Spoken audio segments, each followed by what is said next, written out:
मेरा नाम साधना है। पिछले 4 साल पहले मेरी शादी हुई थी। मैं इस शादी से बहुत खुश थी क्योंकि मुझ जैसी लड़कियों की शादियां नहीं होती।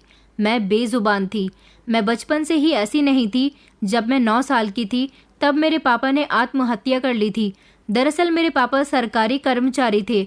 उनके दफ्तर के ही कुछ लोगों ने मिलकर उन पर आरोप लगाया था कि उन्होंने रिश्वत ली है। रिश्वतखोरी के जुर्म में उन्हें अरेस्ट कर लिया गया था। इस बीच उनकी बहुत बदनामी हुई थी। लोग उन्हें रिश्वतखोर कहने लगे थे। उस समय हम दोनों बहनें बहुत छोटी थीं। पापा अपनी दोनों बेटियों से बहुत प्यार करते थे। हम भी अपने पापा से इतना प्यार करते थे कि हमेशा हमने अपने पापा का कहना माना था। कभी उनकी मर्जी के बिना कोई काम नहीं किया था। हमारा छोटा सा परिवार खुशहाल जिंदगी गुजार रहा था। मेरे पापा ने ऑफिस में कुछ लोगों को रिश्वत लेते हुए देख लिया था और वो उन लोगों के खिलाफ आवाज़ उठाना चाहते थे। जब उल्टा उन लोगों ने ही मेरे पापा को रिश्वतखोरी के जुर्म में अरेस्ट करवा दिया। अरेस्ट होने की वजह से पापा की बहुत बदनामी हुई थी। पापा के एक दोस्त बहुत अमीर थे जो उन दिनों अपने काम के सिलसिले में आउट ऑफ कंट्री गए हुए थे। जब वो वहाँ से आए तो उन्हें पता चला कि उनके जिगरी दोस्त के साथ ये सब कुछ हो गया। उन्होंने मेरे पापा की मदद करने की कोशिश की थी। उन्होंने मेरे पापा को जेल से रिहा करवा दिया था। पापा उनके बहुत आभारी हो गए थे। उनका नाम भास्कर अंकल था। वो हमें भी बिल्कुल अपनी बेटियों की तरह चाहते थे। मेरे पापा जेल से छूट गए थे और घर आ गए थे, मगर आसपास के लोग उनकी बहुत इंसल्ट कर रहे थे। ये सब मेरे पापा से बर्दाश्त न हो सका। रात का समय था जब पापा अपने कमरे में बैठे हुए बुरी तरह से रो रहे थे।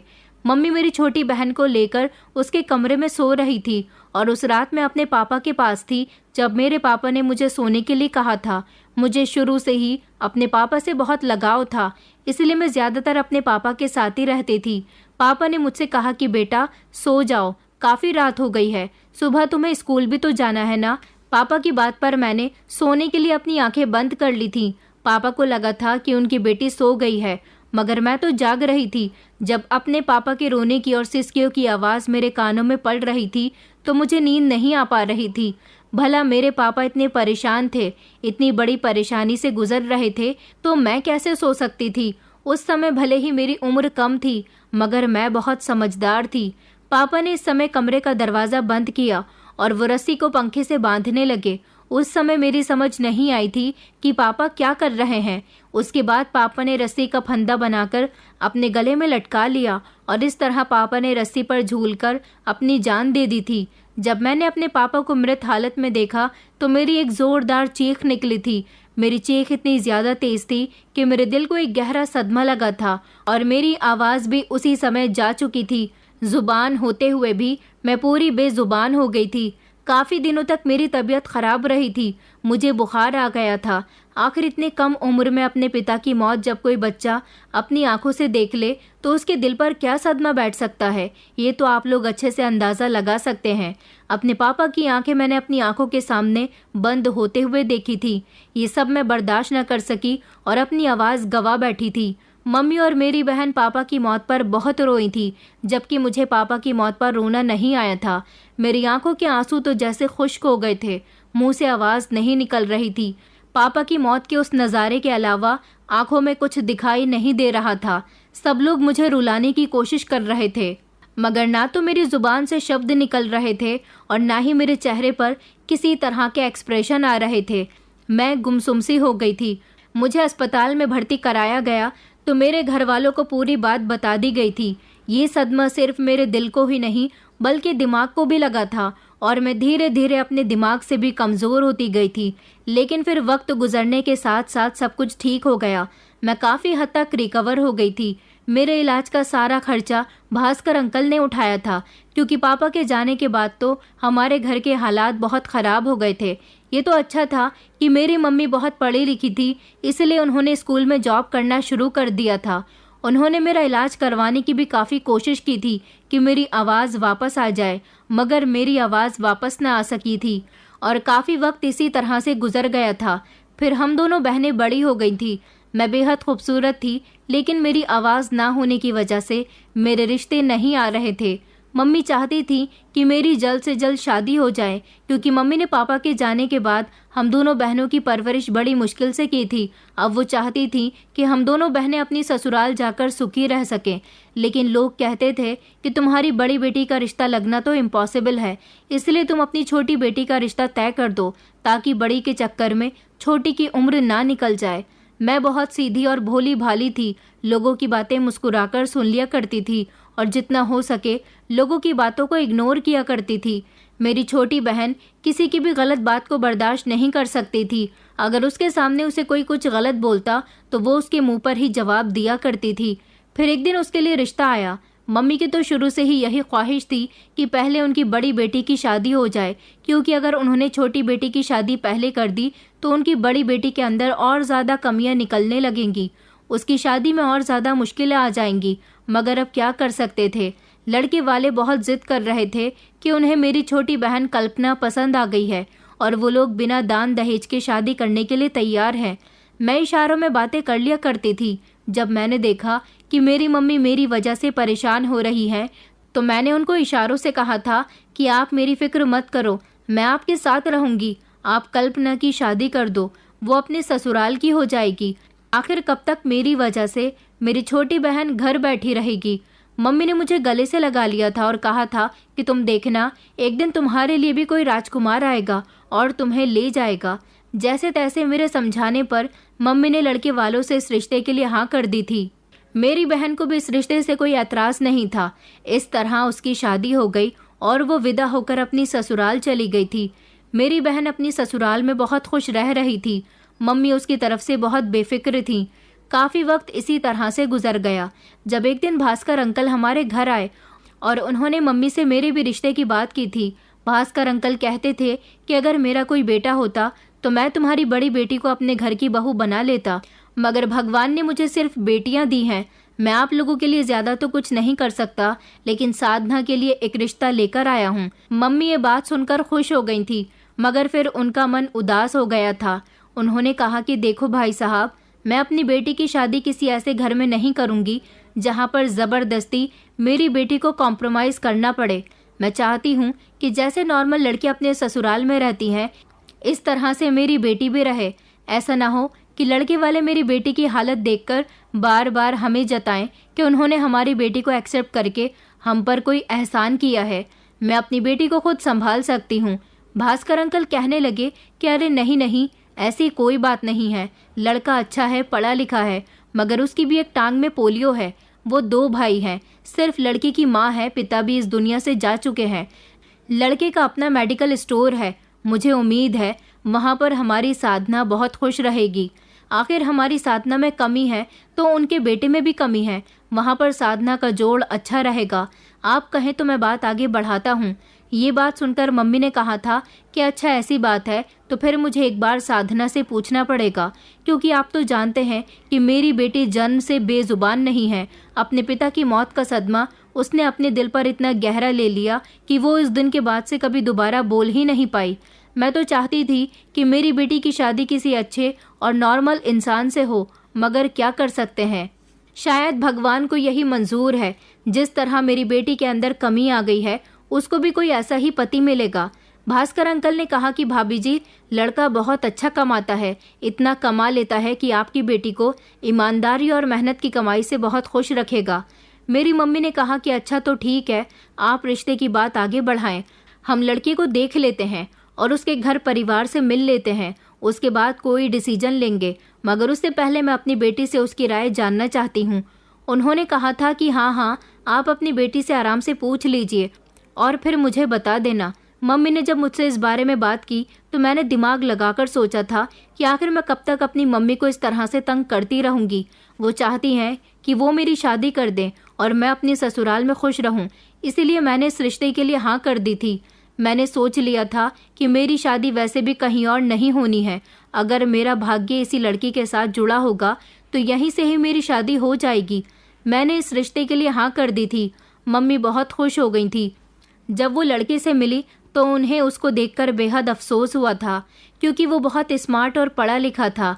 एक टांग से लाचार होते हुए भी वो बहुत मेहनत करता था। इस तरह मेरा रिश्ता उसके साथ पक्का हो गया था और मैं बहुत खुश हुई थी, क्योंकि जब मुझे मेरी सास देखने के लिए आई थी तो उन्होंने मुझे अपने बेटे के बारे में सब कुछ बताया था और उसकी फ़ोटो भी दिखाई थी। उन्होंने कहा था कि तुम हमारे घर में बहुत खुश रहोगी, मैं तुम्हें बहू बनाकर नहीं बल्कि बेटी बनाकर रखूंगी। और फिर मेरी शादी पंकज के साथ हो गई थी। मुझे पंकज पसंद आया था, उसने भी मेरी खूबसूरती की बहुत तारीफ की थी और मेरी शादीशुदा ज़िंदगी अच्छी गुजरने लगी थी। कब मेरी शादी को 1 साल गुजर गया पता ही नहीं चला। मेरा एक छोटा देवर भी था। मेरी सास मुझसे बहुत प्यार करती थी। उन्होंने जैसा कहा था वैसा करके दिखाया था। उन्होंने मुझे बिल्कुल भी बहू नहीं समझा था, बल्कि हमेशा बेटियों की तरह ही ट्रीट किया था। क्योंकि मेरी सास की कोई बेटी नहीं थी, मेरा ससुराल छोटा सा था। 2 कमरों का घर था। एक कमरे में मैं और मेरे पति रहते थे, जबकि दूसरे कमरे में मेरी सास और देवर रहते थे। छोटा सा आंगन था। अब मेरी सास चाहती थी कि वो अपने छोटे बेटे की भी शादी कर दे। मेरा देवर पूरी तरह से नॉर्मल था और अब वो भी अपने भाई के साथ मेडिकल स्टोर पर जाने लगा था। दोनों भाई मिल बांटकर काम किया करते थे और उन दोनों की कमाई से ही घर चल रहा था। मेरे पति और सास ने मुझे कभी किसी तरह की कोई कमी नहीं होने दी थी। मैं घर के सारे काम करती थी, अपनी सास को कभी कुछ नहीं करने देती थी। मेरी सास ने अपने छोटे बेटे के लिए लड़की तलाश करनी शुरू कर दी थी। मेरी सास बहुत अच्छी थी।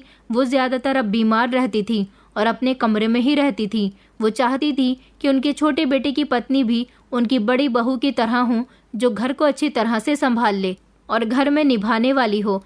फिर एक दिन मेरी सास को पड़ोस की ही एक औरत ने मेरे देवर प्रतीक के लिए एक लड़की बताई थी। उन्हें वो लड़की बहुत पसंद आई, तो इस तरह उसका रिश्ता मेरे देवर के साथ पक्का हो गया था। और फिर मेरे देवर की भी शादी हो गई थी और मेरी सास जिस कमरे में वो अपने बेटे के साथ रहती थी, अब उन्होंने बाहर आंगन में अपनी चारपाई डाल ली थी और उस कमरे में अब उनके छोटे बहू बेटे रहने लगे थे। मेरे पति को ये बात पसंद नहीं आई थी कि उनकी माँ आंगन में रहे, इसलिए उन्होंने मेरी सास से मेरे कमरे में रहने के लिए कहा था। मुझे भी इस बात से कोई एतराज़ नहीं था।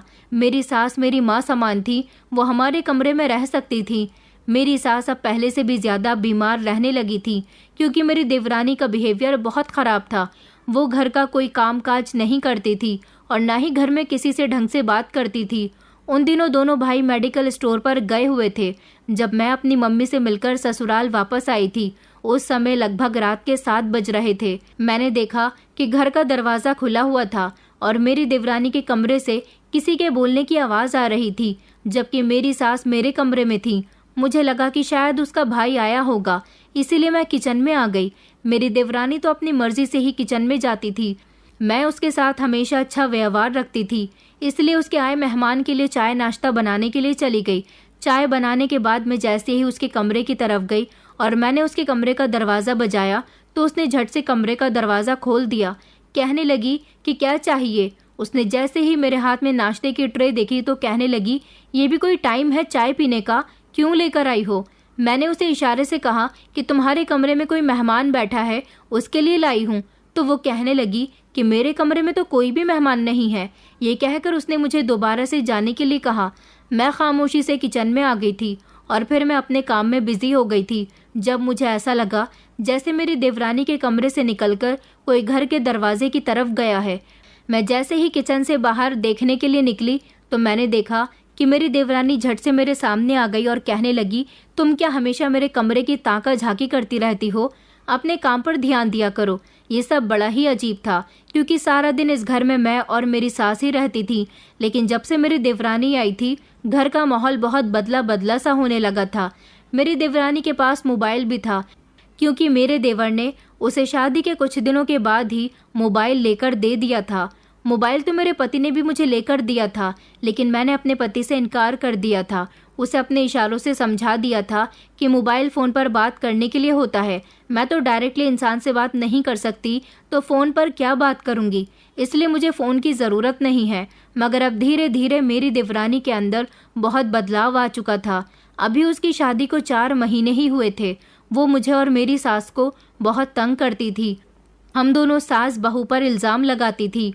अपने पति से हम दोनों की शिकायत करती रहती कि ये दोनों सास बहू मुझे बहुत परेशान करती हैं। मैं जो भी काम करती हूँ उसमें नुक्स निकालती हैं, मुझे टाइम पर खाना नहीं देती, हमेशा मुझे ताने देती रहती हैं, जबकि वो कोई काम करती ही नहीं थी। मेरा देवर भी बहुत कच्चे कानों का था, इसीलिए अपनी पत्नी की बातों में आसानी से आ जाया करता था।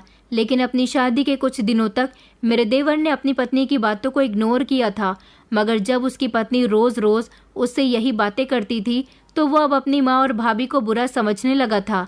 मेरा पति तो ज्यादातर अपने मेडिकल पर ही होता था, इसलिए घर के मामलात के बारे में उसे ज्यादा पता नहीं होता था। मगर देवर अब बहुत ज्यादा समझदार हो गया था। वो पूरी तरह से अपनी पत्नी के कब्जे में आ गया था।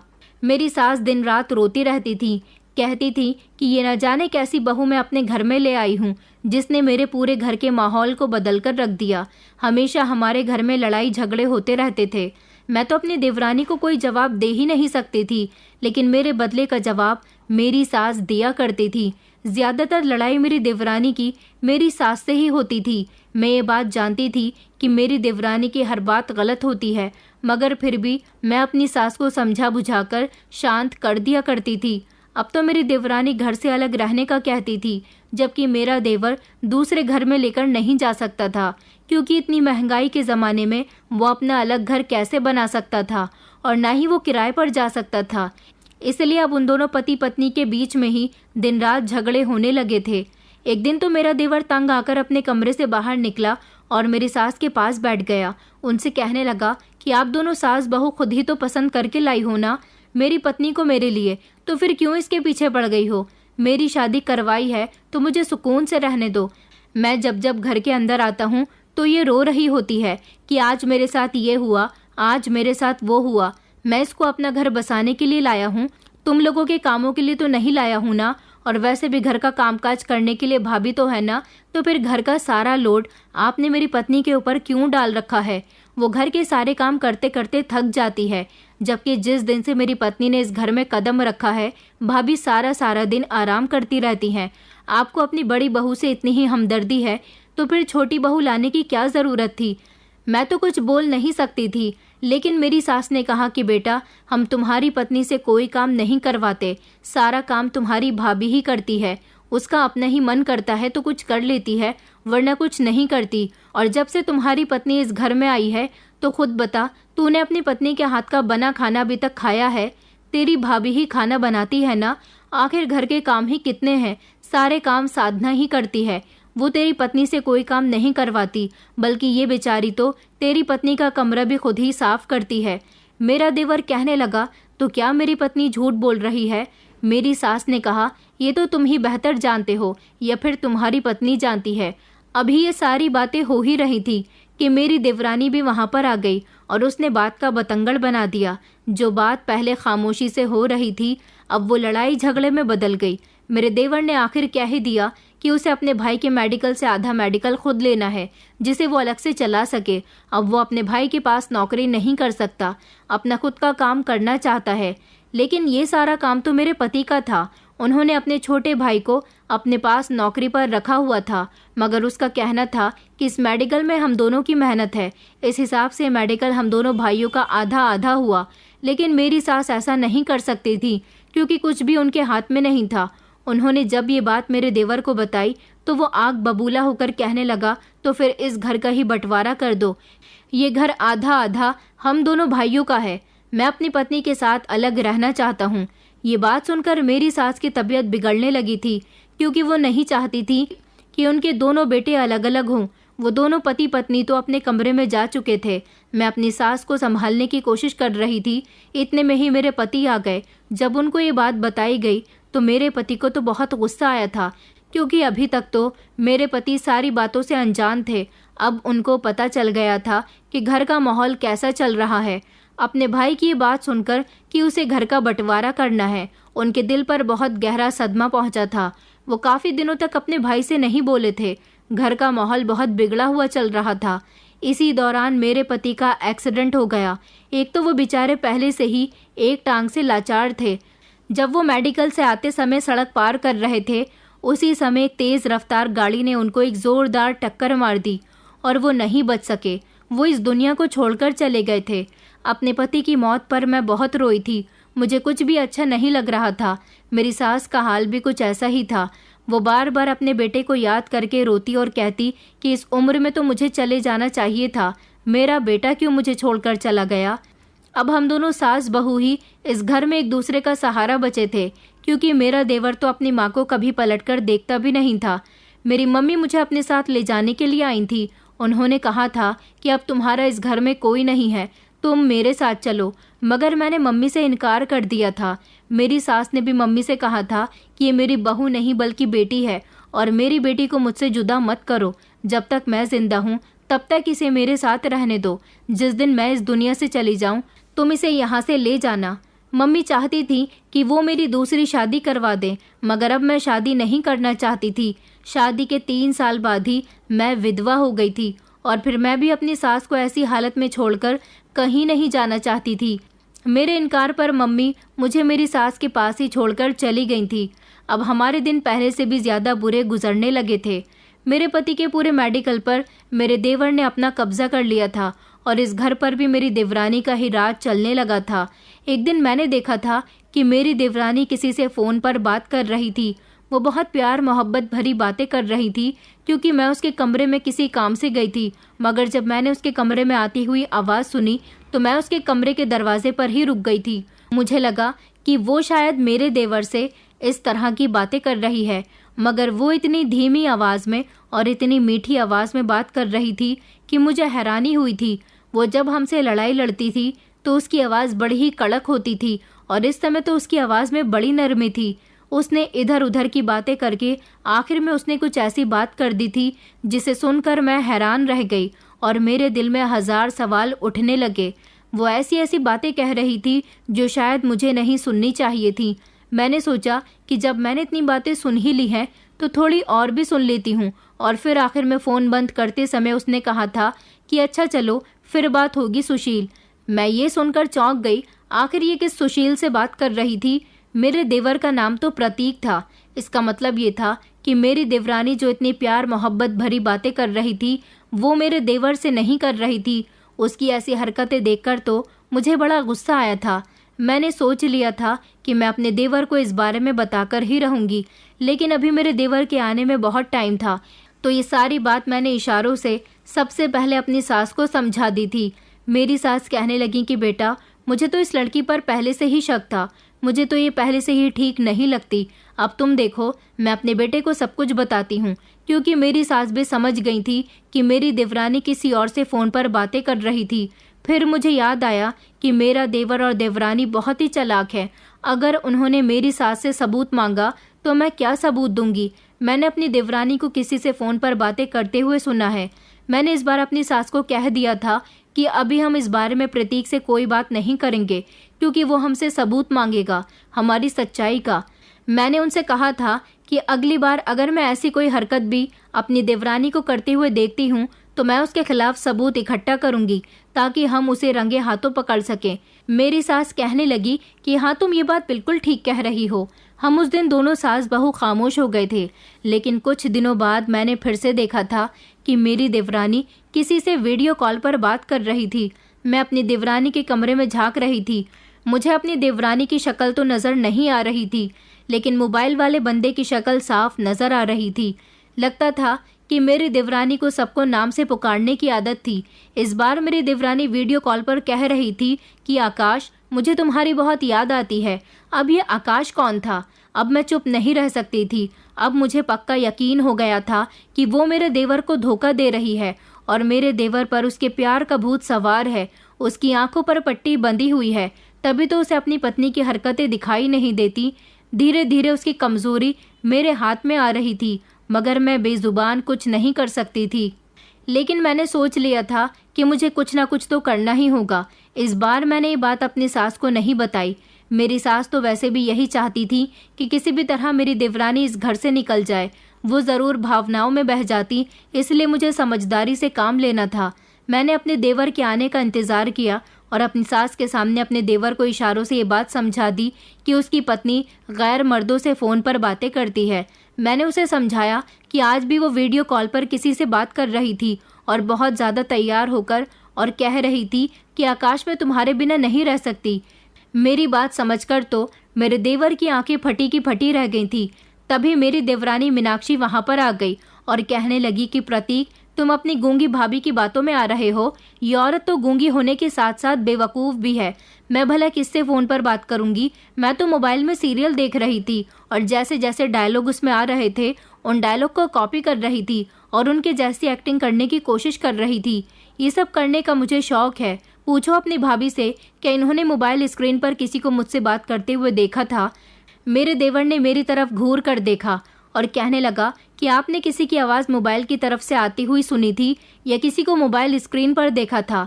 मेरा मन बिल्कुल साफ था। मैं चाहती तो अपनी देवरानी पर और भी इल्ज़ाम लगा सकती थी, मगर मैं जितना जानती थी मैंने उतना ही बताया। मैंने नाम में सर हिला दिया था। मेरी देवरानी मुझे देखकर मुस्कुरा रही थी, जबकि मेरी सास ने अपना सर पकड़ लिया। मेरे देवर को बहुत गुस्सा आया था। वो मुझ पर जोर से चिल्लाया था। मैं डर कर अपनी सास के पीछे हो गई थी। मेरा देवर कहने लगा, अगर मीनाक्षी मोबाइल पकड़कर एक्टिंग कर रही थी तो इसका मतलब ये तो नहीं कि वो किसी और से बातें कर रही थी। पहले बात की जांच पड़ताल निकाल लिया करो कि कौन क्या कर रहा है। बिना सोचे समझे किसी पर इल्ज़ाम नहीं लगाना चाहिए। भाभी, आखिर आपकी हिम्मत भी कैसे हुई मेरी पवित्र पत्नी पर आरोप लगाने की? अपने देवर की बातों से मैं बेहद डर गई थी। उसकी पत्नी कितनी पवित्र थी ये तो मैं बहुत अच्छी तरह से जानती थी, मगर मैंने इस बार भी गलती कर दी थी। बिना ही सबूत के मैंने अपने देवर को उसकी पत्नी की हकीकत के बारे में बता दिया था, जिस पर मेरे देवर ने मेरी बात का कोई यकीन नहीं किया था। मेरी देवरानी ने आग में तेल डाला और रोना शुरू कर दिया। वो कहने लगी कि इस औरत ने बेजुबान होते हुए भी मुझ पर इतना घटिया इल्ज़ाम लगा दिया। सोचो, ये बोलती होती तो ना जाने क्या करती। इसने तो ये भी नहीं सोचा कि ये अब विधवा हो चुकी है, अपने देवर की कमाई खा रही है, इसलिए इस घर में खामोशी से रहती रहे। मगर नहीं, जिनकी कमाई खा रही है उसी की पत्नी पर इल्ज़ाम लगाने पर आ गई है। ये सब सुनकर मेरी सास जोर जोर से रो रही थी। उसने तो मुझ पर ये इल्ज़ाम भी लगा दिया था कि ये मेरे कमरे में ताका झाकी क्यों करती रहती है। इसे कोई हक नहीं बनता कि मेरे कमरे में ताक झाक करने का। मेरा देवर कहने लगा कि माँ, मुझे तो लगता है कि आपको भाभी को उनके मायके पहुंचा देना चाहिए। मैं कल ही भाभी को उनके मायके छोड़कर आता हूँ, क्योंकि भाभी की अगर यही हरकतें रहीं तो हमारे घर में कभी सुख शांति भरा माहौल नहीं बन सकेगा। मेरी सास ने मेरा मजबूती से हाथ पकड़ लिया और कहने लगी कि नहीं, मेरी बहू कहीं नहीं जाएगी, ये मेरे साथ यहीं रहेगी। मेरे देवर ने मेरी तरफ घूर कर देखा और कहने लगा कि कल अपना सामान तैयार करके रख लेना, कल तो मैं तुम्हारे मायके छोड़कर आऊँगा। मैं गर्दन हिलाते हुए रोने लगी थी और अपनी सास को अपनी रोती हुई नज़रों से बता रही थी कि मैं आपको छोड़कर कहीं नहीं जाना चाहती, जबकि मेरी सास का भी यही हाल था। उन्होंने कहा कि नहीं बेटा, मैं तुम्हें कहीं नहीं जाने दूंगी, क्योंकि मेरी सास जानती थी कि कौन सच्चा है और कौन झूठा है। ये सब करना मुझ पर बहुत भारी पड़ गया था। मैं सारी रात रोती रही थी और मुझे अपने पति की बहुत याद आ रही थी। अगर मेरा पति आज जिंदा होता तो शायद मुझे और उसकी माँ को इन सारी तकलीफ़ों से ना गुजरना पड़ता। अगले दिन मेरे देवर ने मेरी देवरानी से कह दिया था कि वो मुझसे मेरा कमरा खाली करवा ले, क्योंकि वो मुझे मेरे मायके छोड़ कर आएगा।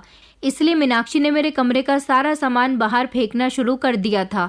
मैं रो रही थी कि प्लीज़ मेरे साथ ऐसा मत करो, मैं यहाँ से कहीं नहीं जाऊँगी। मैं उसके आगे हाथ जोड़ रही थी, मगर वो मेरा कोई भी इशारा समझने के लिए तैयार नहीं थी।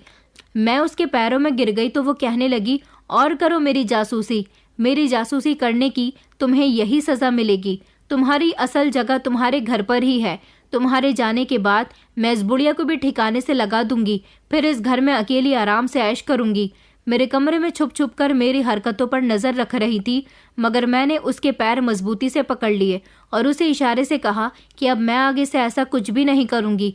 तो उसने कहा कि अच्छा तो फिर ठीक है, लेकिन तुझे इस घर में छोटी सी चूहिया बनकर एक तरफ ही रहना होगा, ज़्यादा फुदकने की ज़रूरत नहीं है। आखिरकार मुझे तेरे जाने के बाद घर के कामकाज की बहुत परेशानी होगी, चल तो फिर तू यही रह। उसने मेरे बाल मजबूती से पकड़े और कहने लगी, मगर जो गलती तूने की है, ऐसी गलती अगर दोबारा करने की कोशिश की तो मैं तेरा क्या हाल करूंगी ये तू बहुत अच्छी तरह से जानती है। चल अब उठ और ये सारा सामान समेट कर रख। इस जंग में मेरी देवरानी जीत चुकी थी। अब वो हम दोनों सास बहू को ढंग का खाना भी नहीं देती थी।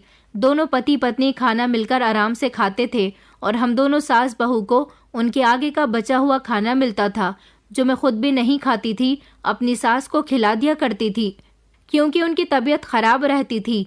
इसलिए ये खाना मुझसे ज्यादा उनके लिए बेहद जरूरी था। मेरी देवरानी ने मेरे देवर से ना जाने क्या कहा था कि वो मुझे घर से निकाल नहीं पाया था, मगर ये सब देखकर मेरी सास बहुत परेशान थी। वो कहती थी कि बहू, मेरी वजह से तू इस घर में टिकी हुई है, अगर तू चाहे तो अपने मायके जा सकती है। मगर मैंने उनके हाथ पकड़ लिए थे और उन्हें अपनी रोती हुई आंखों से समझाया कि मैं उन्हें छोड़कर कहीं नहीं जाऊंगी। उन्होंने हमेशा मेरी माँ की तरह मेरा ख्याल रखा। भला मैं ऐसे मुश्किल समय में उन्हें छोड़कर कैसे जा सकती थी। पहले तो मेरी देवरानी मुझे और मेरी सास से छुपकर ये सारे काम करती थी, लेकिन अब वो खुलेआम सब कुछ करने लगी थी, जिससे ये सब साफ साफ जाहिर हो गया था कि वो एक कैरेक्टरलेस औरत थी। वो एक ऐसी औरत थी जिसे अपनी खूबसूरती के जाल में मर्दों को फंसाने की बहुत चाहत थी। वो मर्दों को फंसाकर उनसे पैसे लूटती थी, उनके साथ खुशी खुशी बातें करके उनसे अपनी तारीफ करवाती थी। ये सब करना उसे बहुत पसंद था। हम दोनों सास बहू कुछ नहीं कर सकते थे, इसलिए हम ये सब खामोशी से देखते रहते थे। कई बार तो ऐसा भी हुआ था कि मर्द घर में भी आते थे और आते ही उसके कमरे में चले जाते थे। काफी देर के बाद वो लोग निकल कर जाते थे। अभी तक इस बारे में मेरे देवर को पता नहीं चला था कि उसकी पत्नी कैसी है। वो तो अपनी माँ और अपनी भाभी को ही गलत समझता था। मैं चाहकर भी उसकी सच्चाई अपने देवर के सामने नहीं ला सकती थी, क्योंकि अब मैं जानती थी कि मेरा अंजाम बहुत बुरा होने वाला है, इसलिए मुझे खामोशी रहना था। उसने कहा था कि अगर तुमने इस बारे में किसी को बताने की कोशिश की तो मैं इस बुढ़िया को जान से मार दूंगी। वो मेरी सास को मारने की धमकी दिया करती थी और कहती थी कि तुझ पर इतने इल्जाम लगाऊंगी कि तुझे अपनी जिंदगी से नफरत होने लगेगी। वो बहुत शातिर और चालाक थी, इसलिए मैं उसकी बातों को खामोशी से बर्दाश्त किया करती थी। सब कुछ अपनी आंखों से देखते हुए भी मुझे इग्नोर करना पड़ता था। मैं घर के सारे काम नौकरानियों की तरह करती थी और एक तरफ अपनी सास की भी सेवा करती थी। मेरी देवरानी बस इतना चाहती थी कि वो पूरा घर उसका हो जाए और मेरे देवर को भी उसके बारे में कभी कुछ पता न चले। वो मेरे देवर के सामने तो उसकी बनकर रहती, जबकि देवर के पीछे दूसरे मर्दों के साथ इश्क लड़ाया करती थी। मैं चाहती तो उसकी वीडियो बनाकर उसके पति को दिखा सकती थी, मगर मेरे पास तो एक मोबाइल भी नहीं था। उस समय मुझे अपने पति की याद आती थी जब वो मुझे जबरदस्ती मोबाइल दे रहे थे और उसने कहा था कि जरूरी नहीं कि ना बोलने वाला इंसान ही इसका इस्तेमाल करे, ये तुम्हारे बहुत काम आ सकता है।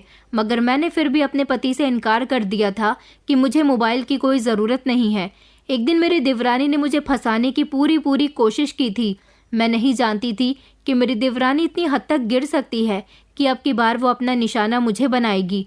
रात का समय था जब मैं अपने कमरे में जाग रही थी। मुझे नींद नहीं आ रही थी। मुझे ऐसा लगा जैसे छत पर कोई गया है और छत की सीढ़ियों का दरवाज़ा भी खुला हुआ था। मैं धीमे धीमे कदमों से छत पर गई। छत पर सच में कोई था, मगर कौन था ये मैं जानना चाहती थी, क्योंकि कोई छत के कोने की तरफ खड़ा हुआ था। यही देखने के लिए मैं धीमे धीमे कदमों से उधर गई और ये देखकर मेरे पैरों तले से ज़मीन निकल गई थी कि छत पर मेरी देवरानी थी और उसके साथ पड़ोस का लड़का भी मौजूद था। मेरी देवरानी उसके साथ बहुत चिपक कर खड़ी हुई थी और प्यार मोहब्बत की बातें कर रही थी। ये सब मैं अपने देवर को दिखाना चाहती थी, इसलिए मैं वहां से वापस लौटने लगी ताकि नीचे आकर अपने देवर को जगा सकूं। मगर मेरे पैर से टकराकर अचानक गमला गिर गया था। मेरी देवरानी और वो लड़का समझ गए थे कि छत पर कोई है। वो लड़का घबरा गया और बराबर वाली छत से कूदकर भाग गया था, जबकि मेरी देवरानी मुझे देखकर दंग रह गई। मैंने भागने की कोशिश की तो मेरी देवरानी ने मुझे पकड़ लिया और कहने लगी, तू आज फिर से मेरी जासूसी कर रही थी। अब तू देख, तू अब कुछ भी करने के काबिल नहीं रहेगी। मेरी देवरानी ने मेरी तरफ देखकर कहा कि आज मैं तुझे नहीं छोड़ूंगी। आज मेरे हाथों से तू नहीं बच सकती। मेरी देवरानी मुझे छत की दीवार के पास ले गई। मैं गूंगी थी, इसलिए मैं शोर नहीं मचा सकती थी, वरना इतनी रात को मेरे चीखने चिल्लाने से आसपास के सारे लोग जाग जाते। मैं बार बार गर्दन हिलाकर अपनी देवरानी से कह रही थी कि मुझे छोड़ दो, मुझे माफ़ कर दो, मैं किसी को कुछ नहीं बताऊंगी। मगर मेरी देवरानी मुझे आज जान से मारने वाली थी। उसने मुझे छत से फेंकने का प्रोग्राम बना लिया था। वो मुझे छत से नीचे की तरफ धकेलने जा रही थी। वो मुझे ज़बरदस्ती धक्का देने की कोशिश कर रही थी, मगर अंधेरे में अचानक मुझ पर जोर देने की वजह से वो मुझे धक्का न दे सकी, बल्कि खुद ही छत से नीचे गिर गई थी। और वो गिरकर सीधा घर के बाहर गई और ज्यादा ऊंचाई से नहीं गिरी थी, मगर वो मुझे गिराकर या तो लाचार कर देना चाहती थी या फिर इस दुनिया से भेज देना चाहती थी। मगर वो ये नहीं जानती थी कि वो खुद इस दुनिया से जाने वाली है। उसकी मौत इसी तरह से लिखी हुई थी क्योंकि उसके पाप का घड़ा भर चुका था। हैरानी वाली बात तो ये थी कि सिर्फ थोड़ी सी ही ऊंचाई से गिरकर उसकी मौत कैसे हो गई। आखिरकार भगवान को मुझे उससे बचाना था। मेरी देवरानी गिरी तब उसकी चीख नहीं निकली थी। मैं तो वापस अपने कमरे में आ गई थी। मुझे बहुत डर लग रहा था। जब थोड़ा थोड़ा दिन निकलते ही मेरी देवरानी की मौत का सबको पता चला तो चारों तरफ हड़कंप मच गया था। समझ नहीं आ रहा था कि उसकी मौत कैसे हुई। पुलिस भी आ गई थी। मेरी देवरानी की लाश का पोस्टमार्टम कराया गया तो पता चला कि मेरी देवरानी की ऊंचाई से गिरने पर मौत हो गई।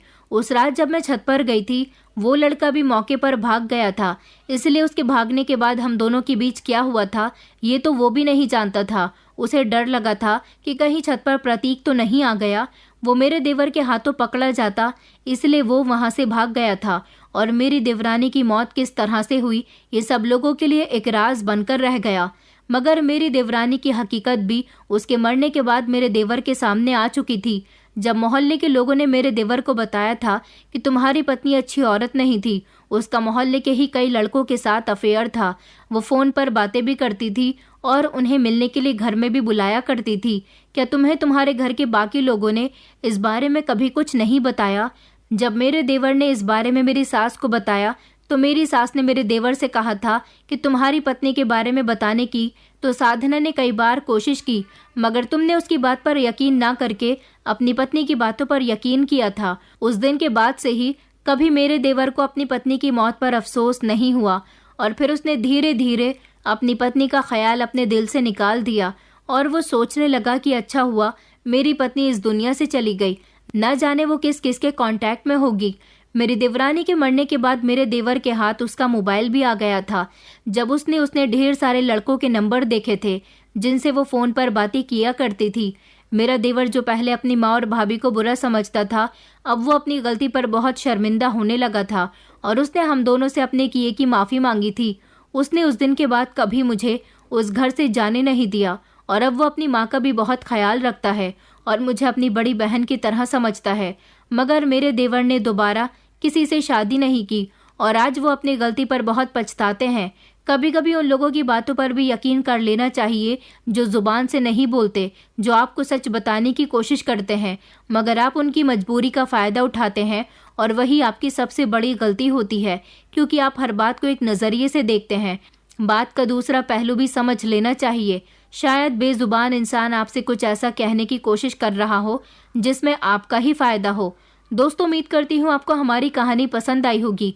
कहानी पसंद आई है तो वीडियो को लाइक करें, चैनल पर नए हैं तो चैनल को सब्सक्राइब करें और हाँ, नोटिफिकेशन बेल को ज़रूर दबाएं ताकि अगली अपडेट सबसे पहले आपको मिले।